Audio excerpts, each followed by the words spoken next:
What is going on, everybody? It's the Franz, and we're here for a Monday Night Raw review for Monday, April 27th, 2020. We are 1 week, a week from Sunday away from Money in the Bank, as they have said multiple times, the most unique version of Money in the Bank, with the climbing of the corporate ladder, with both men and women's wrestlers from Raw and SmackDown, 6 men and 6 women, starting on the bottom floor, climbing 7 stories to get to the roof to win Money in the Bank. These matches are going to be cinematic. Vince McMahon on the recent conference call last Thursday said they're going to do more of these matches, so we will have a few more of them coming into this pay-per-view coming up. Now, before we get to the show, I will say that cinematic matches will be fine if you do that. If you do them once a month, if it's a pay-per-view thing and that is it, fine. That's fine. That leaves them special. That means these matches mean something because it shows that they are for the pay-per-views. Whereas Monday Night Raw and SmackDown, we are going to go out there and give you regular matches. I'm just hoping when all this is said and done that Vince McMahon doesn't change his mind and say, you know what, we're not doing cinematic matches anymore. We did them for that little bit of time, and I don't like them anymore, so we're not going to do them. As we know, Vince McMahon changes his mind on everything. Everything. From superstars to matches to pay-per-views to everything, to shows. He will still be writing shows 30 minutes after the show got started. So, him saying on this conference call that, yeah, these, like the Boneyard match and the Firefly Funhouse experience wasn't a match, an experience. Yeah, we're gonna do more of those, but then when all this is said and done and we're back to square one and people are in the crowds again and everything, he might just be like, yeah, we don't need him anymore, so let's move on. I find it funny though that Matt Hardy and Bray Wyatt did a deletion match on Monday Night Raw about 2 years ago. Vince McMahon had a directive from Michael Cole to bury that match. And here they are wanting to use cinematic matches. I just find it funny how 2+ years later, Vince McMahon goes from burying the cinematic match, which Matt Hardy brought into the mainstream, to wanting to use them. I just found that funny. We're of course in the Performance Center, but there is a change, a massive change. Jerry the King Lawler was not on commentary. Byron Saxton, Tom Phillips, and as Tom Phillips said, backed by popular demand, Samoa Joe. The last time we saw Samoa Joe, he was in the middle of this feud with Kevin Owens and Seth Rollins versus his disciples. He went out with a concussion, then he was suspended for 30 days, and we haven't seen him since, so he is here back on commentary. Honestly, this is the perfect spot for him, because Samoa Joe really, if you think about it, is not going to factor into anything major. He's not going to be in the championship contendership, even though as a heel, he would be a beautiful foil for a beautiful foe, one Drew McIntyre. But that's not going to happen. You know that. I know that. Everyone knows that. So why would I want to see see Samoa Joe in the ring if all he's going to do is get injured? Samoa Joe has been injured and run on the shelf more than he has been in the ring in the last 365 days. So I think I'd rather see him on commentary where he doesn't have to put his body through hell anymore. He can take the gift of the voice, the gift of gift of speaking that he has, and use it to make these shows better. MVP starts off the show in the VIP lounge. That is the only VIP lounge is still going. He brings out Rey Mysterio, Aleister Black, and Apollo Crews. Says he's picking Apollo Crews to win the Money in the Bank. That I'm just gonna say that because I already know that let's see how well that pick goes. So before they can really do anything, out comes Zelina Vega, Andrade, and the crew of Angel Garza and Austin Theory. Vega says no one wants to hear what Crews has to say, but what people can't stop talking about, I'll give you a hat. It's definitely none of you three. Then silence. So she says, oh, they're no fun. They're no fun anyway. says the universe can't stop talking about Andrade, Angel Garza, the Lothario of WWE, and the fastest rising star, Austin Theory. Yeah, that may be true. That may be true, and this is my opinion. That may be true. For long, but it won't be for long if WWE has them beat and made to look stupid each and every week. 2 weeks ago, you made these three guys look like the next major force in WWE. They were even doing the Ingobernables salute, and it looked like we were going to have ourselves a major faction on Monday Night Raw. We already have Forgotten Sons, who are any major faction. We have the New Day, and we have until whenever Sami Zayn comes back, Zayn, Nakamura, and Cesaro. So maybe on Raw we would have Zelina Vega leading these three men to the promised land. That is, jury's still on that, and I don't know why I am, but I'm just hoping there's a little bit of a chance by the end of it, by the it's all said and done, that these three guys get a name, which they don't have, and go out there and give you one hell of a show, one hell of a faction, be one of the best that you ever had. I don't think that's going to happen because this is Vince McMahon in WWE, but I have a little bit of hope for whatever reason I do. She says these three men at the future, are the future, and at one point you three were the future of Raw, but none of you measure up to my trio. Now, when it comes to Cruz and Aleister Black, yes, they have been noted when they first come up to NXT to Raw. Yes, they were touted as the future of Monday Night Raw. But Rey Mysterio, no, he is not the future. Never was the future. He was the future of SmackDown maybe in 2002. But yes, it is sad that Vega does point that out. That two of the three, not MVP, not Rey Mysterio, but the other two, Aleister Black and Apollo Crews. And both at one time, maybe for a minute with Apollo Crews, but both at one time were touted as being futures of this business, futures of this company. And what has WWE done with them? Apollo Crews has done nothing in the 3 or 4 years since he's been on the main roster. Aleister Black has been on the main roster for what? A year? And some change? And what has he done? Didn't team up with Ricochet for the most successful part of his career.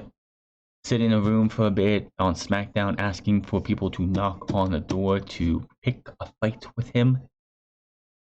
To what? Nothing. Here he is, and going into Money in the Bank for the first time. He says the future you represent is a bleak one, and that could be said for anybody who comes up from NXT. Shayna Baszler, the future of the women's division, they have her get beat at WrestleMania in a fluky way.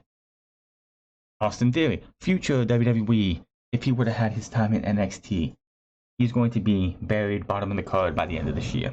Angel Garza could be the future Latino star they have been looking for to replace Rey Mysterio, with the same that they've done with Andrade, the same that they've done with Alberto Del Rio, they've done with Sin Cara, and so on and so forth. He could be that future for them, and he has done nothing since he's come up to Monday Night Raw. Same can be said about the Forgotten Sons being the future of the tag team division.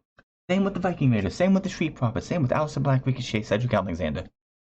All of these guys have been noted as being futures of WWE, and what do they all have in common? Vince McMahon gets a hold of them, breaks them down to build them up in his image, and they've all failed in one way or another. It's going to continue to happen so long as Vince McMahon is booking and working in WWE. If you watch the Vince McMahon we saw on Friday, this past Friday on SmackDown, and see him just mumbling and just looking belligerent and like sounding belligerent and everything on TV, that's the guy running this company, and it should scare you if you're a WWE fan, because that's the guy who has all these talents' future in his hands.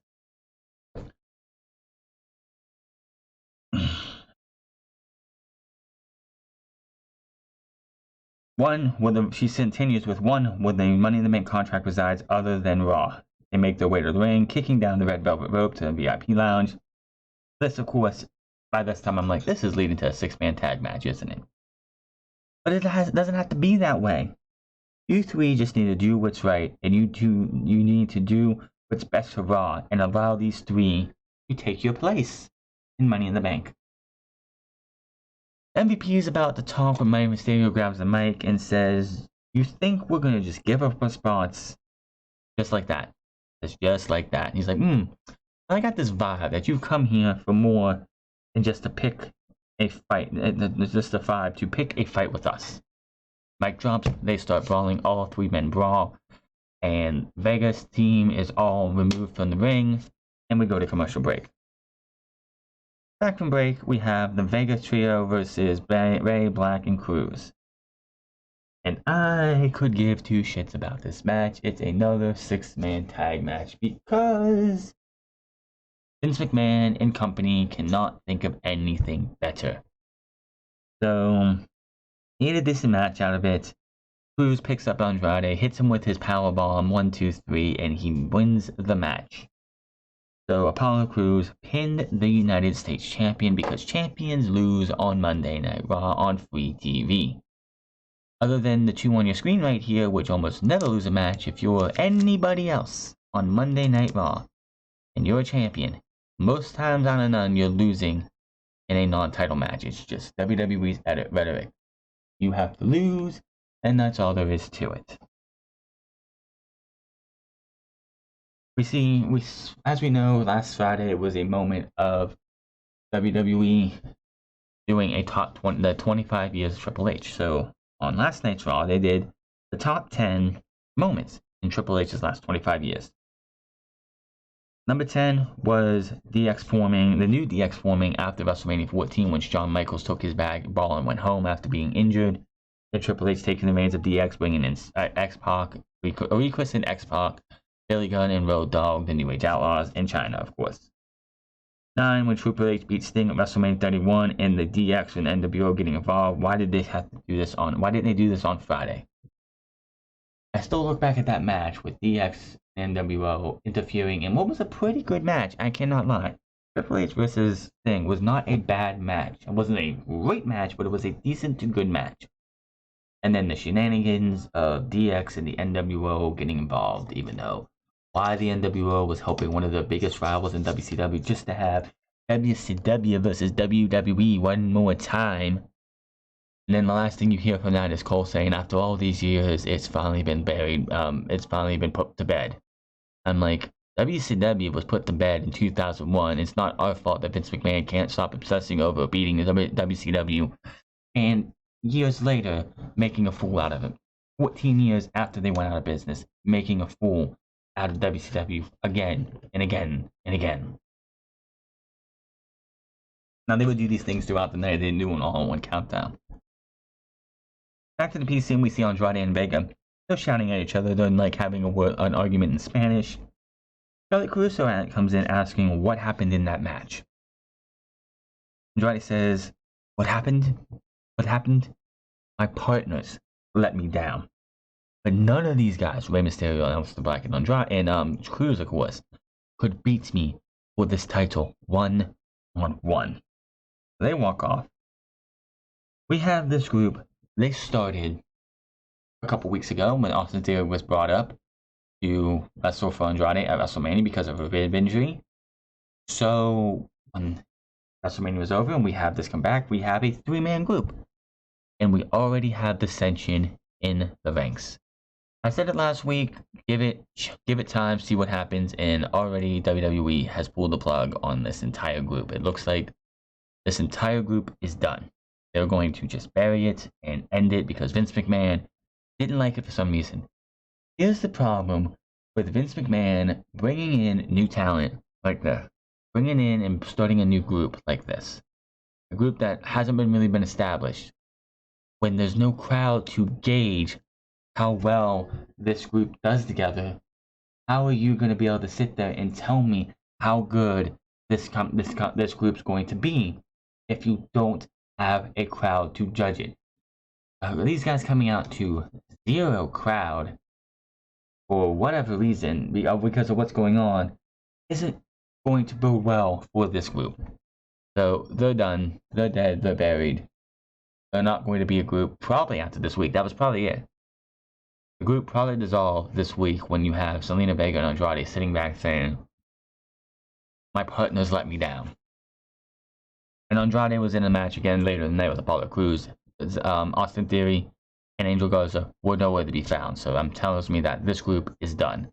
This six-man tag match and them and Vega and Andrade saying they let him down. His partners let him down. Tells me this group is done. Apollo Crews comes in after they storm off and tells Charlie how he was standing over there and heard everything. He's shooting his mouth off, saying he beat Andrade once tonight, and if he could do that, he can do it again. Andrade and Vega, who clearly didn't go very far, just walked off, came out of camera view just so they could just stand there and wait for the Apollo thing to happen. They come back in the view, says he will defend his title anytime, any place, anywhere. Then Crews says, how about now, man? Slaps him in the face, majorly. Vega gets in his face and is like, how dare you? You think you got one lucky win that you deserve a United States Championship match? You think you're that big? He's like, you're damn right I am. Says, you will get your match tonight for the title. They storm off. So that is going to be on later in the show. We see the highlight package of Drew McIntyre vs. Seth Rollins as they build to Money in the Bank. And then we see another moment from Triple H's career. Rock vs. Triple H from the main event of the first SmackDown, where Shawn Michaels was the special guest referee and super kicked The Rock as he was going for the people's elbow, and Triple H won. Number 7, the night Stephanie caught Triple H training Trish Stratus in his locker room when Trish Stratus was bent over and Triple H had her in a move and it looked like more than it was. Asuka vs. Shayna Baszler versus the unprofessional, uncharismatic, the worst of the worst, Nia Jax. This match never got started. So these women go out there, they beat the hell out of each other, they go and take a ladder, Nia Jax knocks both of them down and sends them to the outside. She picks the ladder up, say, hey look, I can steady a ladder above my head, even though she had trouble doing it the first time. She put it up and almost lost it, so she almost dropped it on her own head, fixed it up, walked over like she was going to throw it over, and then just throws it backwards, and the music hits. Asuka was out there cutting a promo before the match. Poor Kairi, like, yelling something in Japanese. Can't fucking understand her. So, why couldn't they just do a promo? There's a lot of promos on this night. Why couldn't you just have these twin women grab a mic, talk a little bit, and then fight? Didn't do a match, so what was the point? Lashley in action tonight. Tom Phillips calls Lashley flipping tires last week, showing what he can do and what he can bring to WWE. Okay. So him flipping tires shows that he can be a great WWE champion or something. Give me a break. And come back from break, we see Lana with Lashley. She's just like, you're awesome, you're great, and she's like kissing up to him, trying to make up for everything that happened at WrestleMania and then the week after and so what. And he's like, Lana, you're great and all, but here's the thing, I don't want you to come out with me for my title match, for my match tonight. You're a distraction. She's like, why am I a distraction? He's like, just to ease her over. He's like, you're beautiful, your legs and everything else. So basically he's saying, hey, you're hot, I don't want you out there because I look at you and I get distracted. He's all smiley, bubbly, like, yeah, I understand. Go get him, man. And you do that. Lashley takes on Denzel, the Jontes, or whatever the fuck his name is, Denzel the Jobber. Denzel gets, by the way, this is the first time I noticed that the second female referee, the one that was brought to NXT to replace Jessica Carr, who moved up to the main roster, was reffing this match. So I guess that's great. They have 2 female referees, so WWE wants to sit there and be like, hey, look, you might have had Aubrey Edwards, but we had 2 female referees. Haha. I don't really care. Then Denzel gets a couple moves on Lashley, slaps him, which wasn't a good idea. Even Samoa Joe says mistakes were made tonight.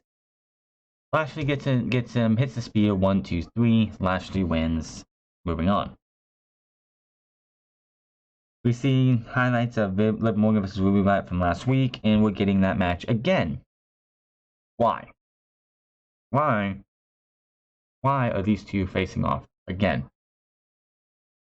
Wasn't the last time Liv Morgan didn't Liv Morgan beat like Ruby Riott before WrestleMania, before all this went down, when they had a couple live shows still with people in the crowd? Didn't Liv Morgan face off against Ruby Riott and beat her then?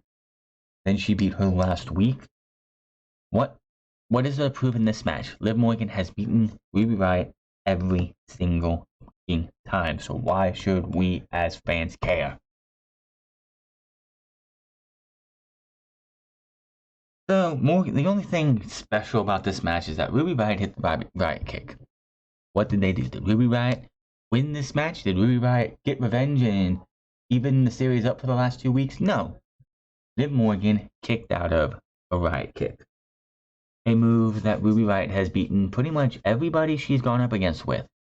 Usually if she loses a match and goes for the Riott kick, she doesn't hit it and someone kicks out. She goes for it and someone blocks it.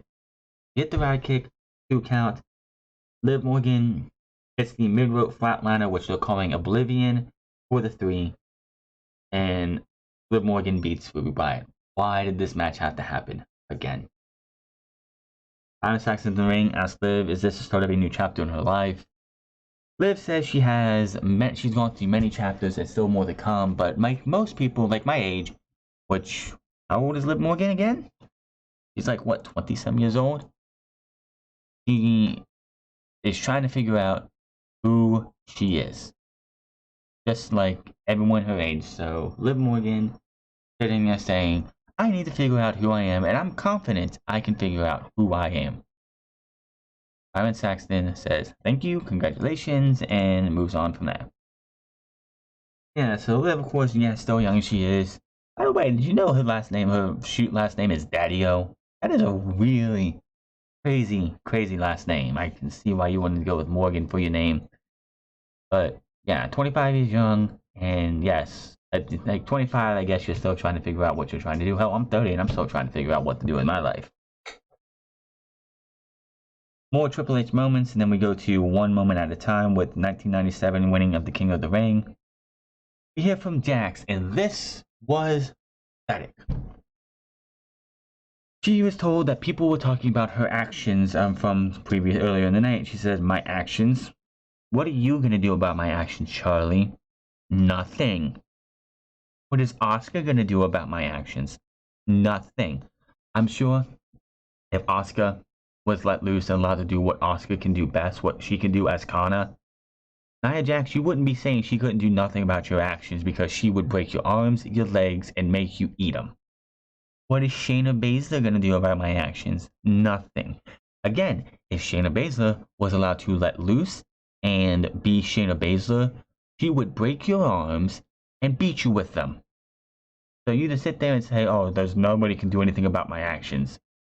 That is bullshit. It's just the fact that they have handcuffs on them and they can't do anything that would make Nia Jax look too weak. Can anyone do anything about my actions? Don't answer that. I'll answer it for you. And then she screams, nothing! As if that meant anything. If that was supposed to scare anybody other than Charlie Caruso, who is half your size. Just because you scream that nobody can do nothing about your actions doesn't make you any more scarier than you are, which you're not scary at all.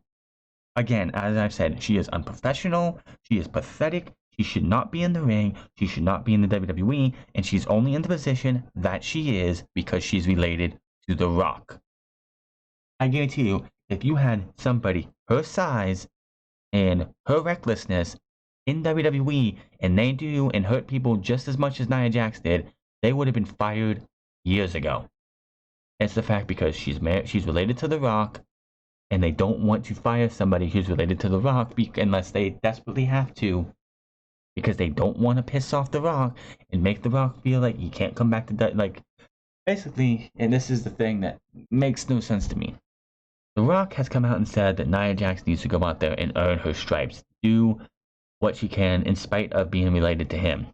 Yet WWE pushes her because she's related to The Rock. She has been that women's champion once because she's related to The Rock. She got a big WrestleMania moment because she was related to The Rock. She is back being put into Money in the Bank and possibly going to win it because she's related to The Rock. Asuka, Shayna Baszler, Nia Jax are winning Money in the Bank. One of those three. The story and the directive for SmackDown is Becky versus, I'm not Becky, but Bayley versus Sasha Banks going into SummerSlam.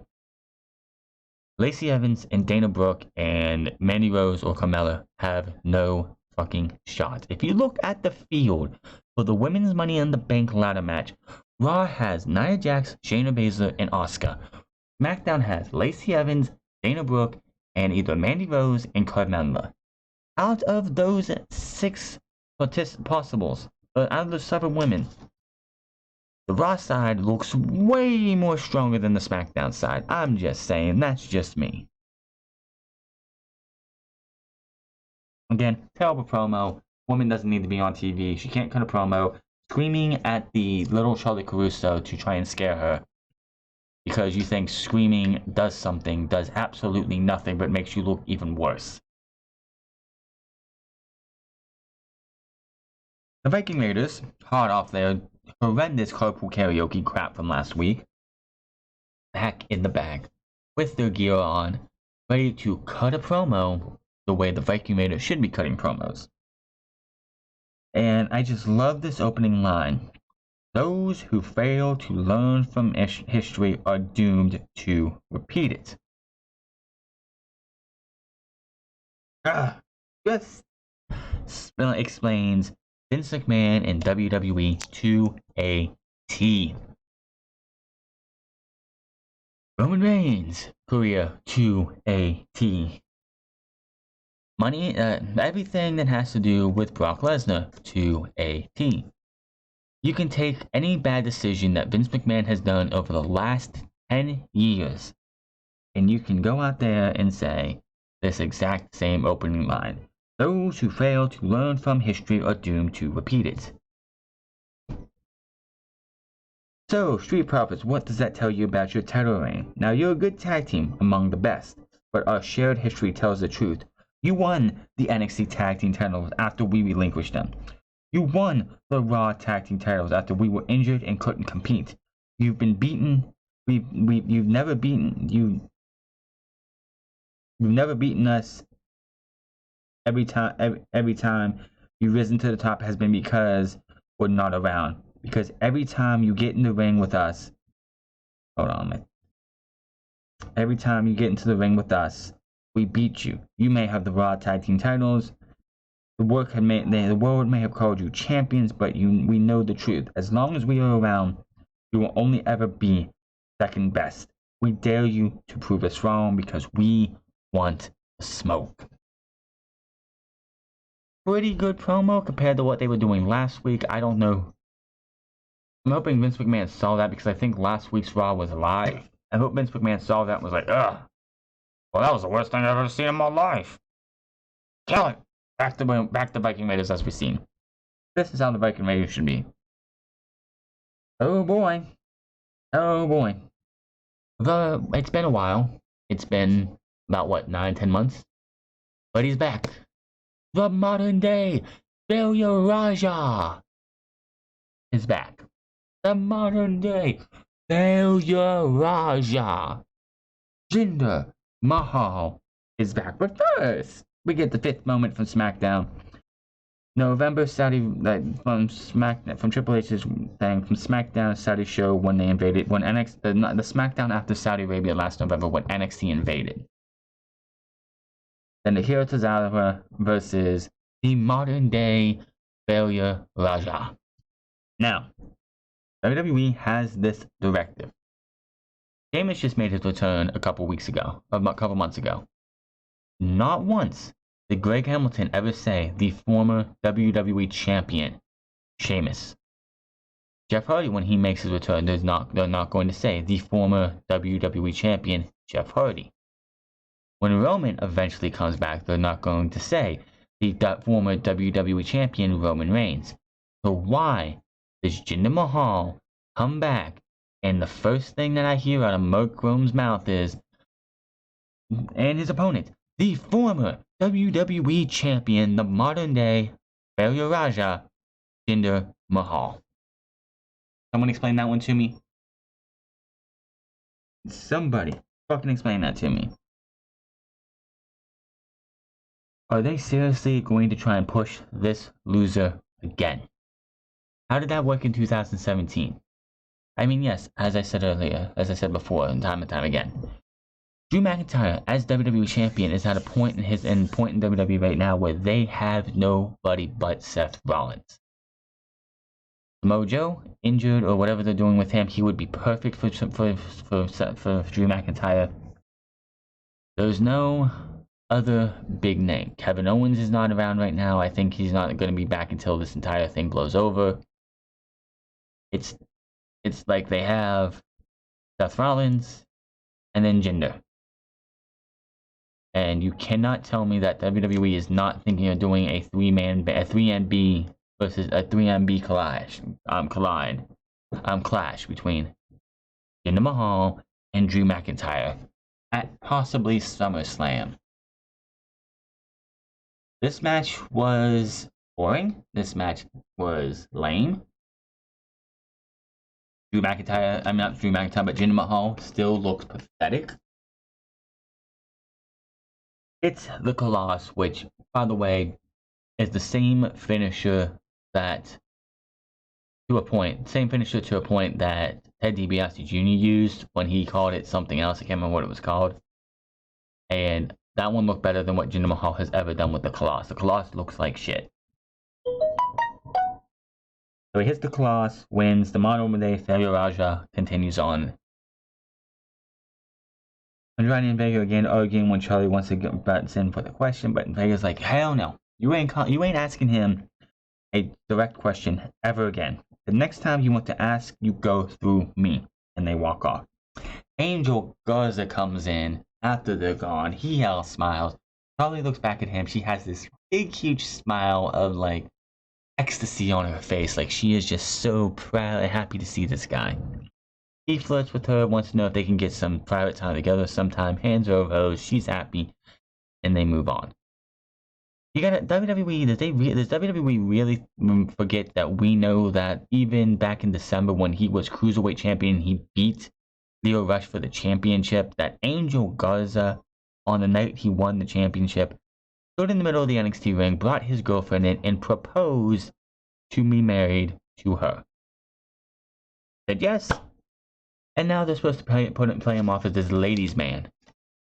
It'd be one thing if that proposal never made air and we never saw it, but it made air and we've seen it. So why you're having Angel Garza be the Lothario of WWE just makes no sense to me. We're supposed to just forget that this guy is engaged to be married, and we all saw it on NXT television.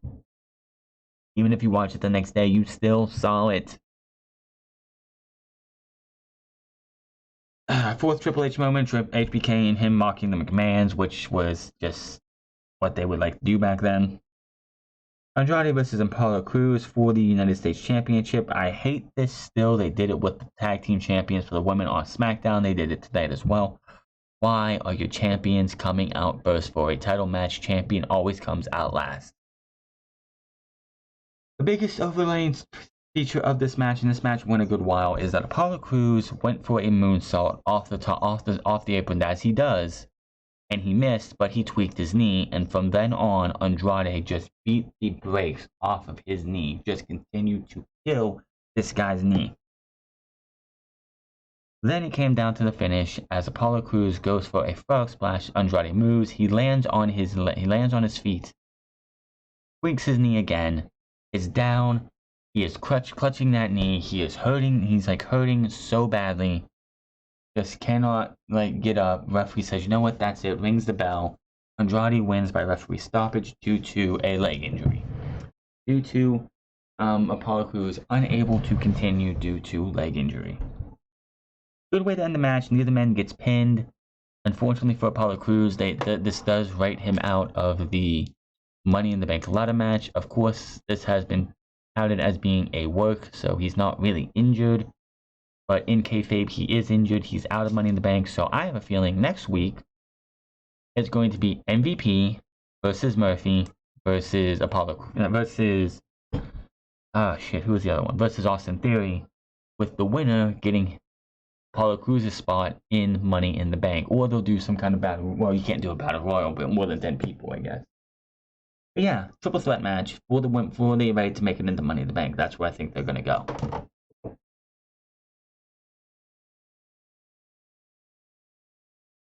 So we go on to the next thing, which was Triple H introducing the Evolution faction in February of 2003. As anybody knows who was there around 2003, or if you watched the Evolution Ruthless Aggression video, that was supposed to be the start of Evolution and them build and become one of the most dominant factions. But unfortunately, a couple of weeks after that, at a house show, I guess, I don't know when, but it was the Dudley Boys versus Batista and Randy Orton. Batista tore his I think it was his tricep or something on his arm, and then Randy Orton broke his ankle. So the Evolution faction was on hold. And Randy Orton came back. Batista, who wasn't cleared to get ready to come back, started working out, working that body, working that muscle, trying to get it better, and he tore it again, so he was out again for a lot longer. And Evolution was on hold for majority of 2003. Of course, Jindrak almost joined the group, but that didn't happen because of him being immature in Triple H's eyes, which he probably was, and that so on and so forth. But that was moment number 3. The Street Profits then come to give us a rebuttal to the Viking Raiders. The Viking Raiders says we're the best, second best. Nah, man. We're the ones putting in the work while these two were cosplays and fools with carpool karaoke and eating turkey legs. They weren't even singing in 2020. Get on Spotify. What's gonna say the Viking Raiders? But they're right. We can crack jokes or we can make them wrong. I'm free next week, they both say. And since we're free next week, bring your helmets, ponytails, and war paint. If it's the smoke you want, it's the smoke you're gonna get. So that is made event official for next week. The Street Profits versus the Viking Raiders non-title match. Not a title match, as it should be. I have a feeling that when we get to Monday Night Raw next week, the Street Profits will lose to the Viking Raiders in non-title action, leading to a match at Money in the Bank, which will be happening a week from Sunday. We see the rise of Becky Lynch for Raw Women's title match. By the way, where's Becky been? We haven't seen Becky in weeks. We've seen Nia, we've seen Shayna, we've seen Asuka. But where's the champ? Where is the Raw Women's Champion? Where has she been? I don't know. And I'm wondering if WWE knows. Yes, she won the Women's Championship. I think we saw her the night after WrestleMania. That, of course, was taped like before Mania happened. Where's she been? Has she been in the quarantine? No idea. Seth's been here. So why haven't they been using the Raw Women's Champion? How does she not have a match at WrestleMania? Oh, I mean, at Money in the Bank. Oh, that's right. Because her 3 big contenders are in the ladder match itself. That just shows how bad the women's division is on Raw. No one knows what's going on with Kairi Sane, so you're not going to put her in that position to give her a title match. Shayna Baszler's in, Nia Jax is in, Asuka's in. There is no one else because Charlotte is dealing with NXT and being the women's champion over there. So Becky really has no competition going into Money in the Bank. So why don't they have her be challenged? I mean, yeah, they brought Bianca Belair up, but she just came up. Vega's being a valet, so it's not going to be Vega. Bianca Belair is nowhere close to being in title contention because she just came up. What are they going to do for Becky Lynch? Apparently, nothing. What else can you do? Then we go to Ricochet and Cedric Alexander versus Everrise, which, okay. That's fine. Jobber match. Get these guys some time. They win with a flatliner, dropkick combination. 1, 2, 3, they win. Getting time to shine, winning. Let's hope they keep this up when they go up against like the Street Profits, the Viking Raiders, which they did face a couple weeks ago and lost to, but it wasn't a squash. After the match was over, they're in the ring, and then MVP shows up on the screen. He congratulates them, says, "Hey, well, the match, guys. You guys look good." There's been keen eye for talent, and who better to reintroduce these guys? Shane Thorne and Brendan Vink to the WWE Universe. Calls the win with Cedric Alexander and Ricochet last week a fluke. Not my words, theirs. So we want a rematch next week. And you see Cedric Alexander and Ricochet laughing, thinking this is just a fun joke and everything. What did... Like, MVP has a keen eye for talent, but Shane Thorne has been in NXT for years. Not just months, he's been there for years. Nick Miller left, TM61 died, the Mighty faded, and he was on his own for like the last, what was it, year?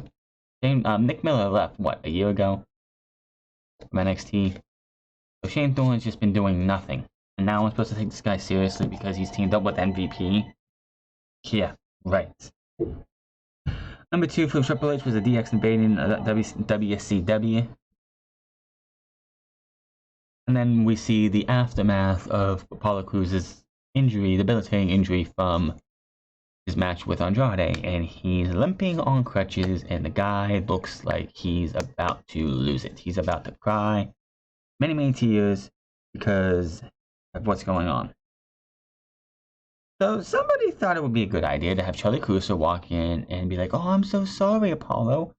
What's this going to do for you? How's this going to affect your being going into Money in the Bank?" And he's trying to hold back tears, and he's just like wiping away, and he walks away. Did we really need to send Charlie Caruso in for that? You could have just seen him there, walking with his crutches, and like just looking like he's just trying to hold back the tears and the anger for what happened. Did we really need to see Apollo Crews being asked to try, like Charlie Caruso trying? That makes Charlie Caruso look like a bitch. There are so many times they make Charlie Caruso look like a bitch. Now I'm sure Charlie Caruso is a really nice woman. But how many times is WWE gonna go out there and make her look like that? Then we have the King. We couldn't go the full show without Jerry the King Lawler. Good news, he's only here for a few minutes. Says that he, of course, reiterates the Money in the Bank ladder matches, which are going to be unique for the first time ever, with the corporate ladder thing going from floor 1 to floor 7 to the roof. And then he says the Money in the Bank will have one of the most intriguing title matches in recent memory. Oh, really, King? For who? Who is this going to be intriguing for? I wish I knew, because I couldn't tell you who this is going to be intriguing for. It's the f*** out of me. Brings out Seth. He's in a suit, ready to sign on the dotted line. Out comes Drew. They both sit down. Drew says, actually, gets up, signs on the dotted line, and says, "We can do this in 20 seconds. Sits back down, says, "Come on, Seth. You attacked me a couple weeks ago. You jumped me. We can get this done in 20 seconds. Clock's ticking. Clock's ticking." So Seth says, "You think I want this? I don't want this. I don't want to have to do this. I started this 2 weeks ago, dropping you. Get us to this match, to get us the WWE title where it needs to be. It's not about me or you. It's bigger than all of that. You will be a great champion one day. A warrior you are. A fighter, an honorable man, but you're not a leader. I am a leader. Wherever I've gone, I have led, and people have followed, and now more than ever, this industry, the WWE Universe, needs someone to guide them, a leader.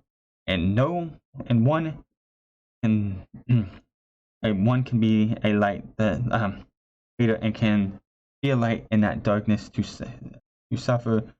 And I don't want you to suffer for that title. You don't have to. I don't want you to suffer like I did. I don't want that to happen. I don't want that to happen to me to happen to you." Which, of course, he's probably referring to winning the world title last year, and then fans just turning their back on him. Which, it was his fault, and WWE's booking. It was not our fault that we turned back on Seth Rollins. This is my burden to carry, not yours. Trust me when I tell you, I don't want to be the one to crush your dreams, but that's a sacrifice I'm willing to make for the greater good. And you're a smart man. In time, it will all make sense. When that time comes, you can find me, and I won't turn you away. I will lead you to. He grabs the mic and says, "Thank you, Seth. That was really passionate speech. Really enlightening speech. Things are clear. Sure. A sure thing. They're clear to everyone watching. It's clear you're completely full of shit." Didn't bleep it out. This is taped, by the way. I believe this episode of Raw was taped.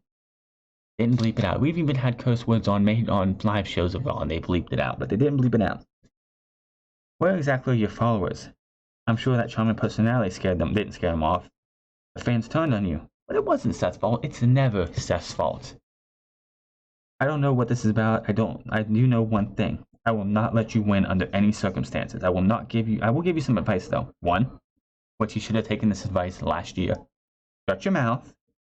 Stop talking forever. No one wants to hear Seth Rollins talk. Not backstage, online. When you talk, you seem to get your foot stuck in your mouth and at the same time your head up your ass. It's kind of impressive though. You jumped me a few weeks ago, but you didn't get the job done. This is the second one. Get the job done. Go for the throat because you're damn sure I'm going for yours. They stand up. That says at Money in the Bank, the picture will become clear, and trust me when I tell you, you will be better off for it. Signs the contract. He says, "Have faith in Drew." Grabs his head, yanks him down, smashing him on the table. This wasn't your normal table that you would usually use for that a signing that someone would go through. It was like a metalish table. So he tosses the table out like it was nothing, which just shows how strong Drew McIntyre is. One of the chairs as well hits the Glasgow kiss, gets the countdown going, 3, 2, 1. And before he can get the claymore off, Buddy Murphy comes in, hits him with his foot. Then he chop blocks Drew, beats him down. He helps Seth up. Seth is like, "What the hell?" Takes a minute to look at Buddy, gives him a hug, and then before you know it, Buddy Murphy sees Drew coming, pushes Seth out of the way, hits the claymore. Buddy Murphy is laid out. Seth walks away as Drew yells in the middle of the ring, and Murphy recovers. And he's there with the contract, taunting Seth Rollins. And that's how Monday Night Raw went off the air. So, again, a practice that I hope stays with WWE after we're done here, after we're back to what we do. And that's get a chance to hear these people, have these people go out there and give us good television, good promos, because honestly, promos are just not going to be that good if we go back to the way they were before. But that is Monday Night Raw. Monday Night Raw was very promo heavy, it felt like. Not like they had a couple long matches, but everything felt promo heavy on this night. But hit that subscribe button, comment down below, like or dislike this video, find me on Twitter at The France Club, find me on twitch.tv/The France Club, find me on Instagram at The France Club, and I will see you guys later on Monday. See you guys hopefully tomorrow for AEW, if not on Thursday. But until then, my name is The France.